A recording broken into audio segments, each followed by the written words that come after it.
So ano? Tama ba hinala natin? Na gumagante lang siya? Yep, let him rock the boat habang wala pa si Daddy. Tingnan ko lang kung hindi mabother yung Erica na yan kapag nalaman niya tungkol kay Jake at saka kay Bianca. Pero tingin mo, mapapasagot niya yun? Girl, ano ka ba naman? Ano namang klaseng tanong yan? Wala pang babaeng hindi napapasagot ng kapatid ko. And Bianca will not be an exception. Trust me.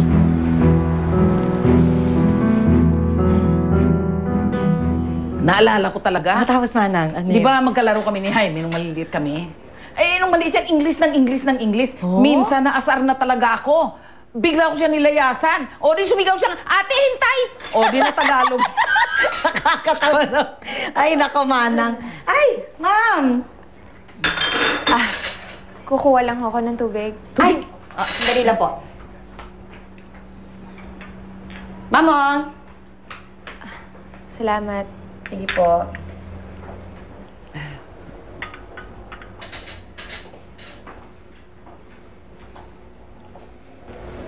Manang, kawawa naman si Ma'am Erica, no? Bakit?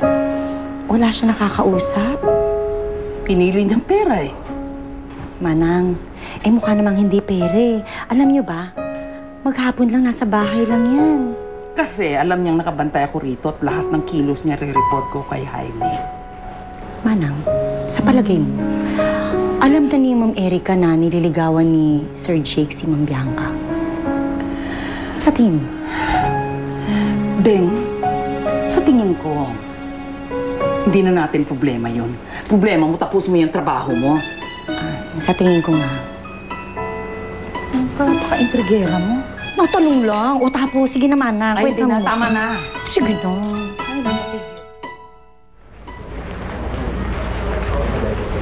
Tapos na ba kayo dyan?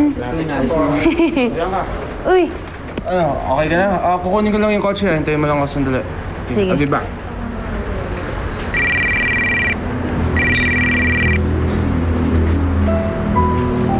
hello, ate? Patawag ka.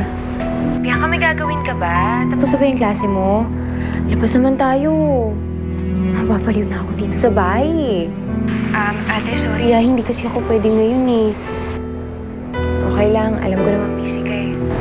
Yams, tara! Jake?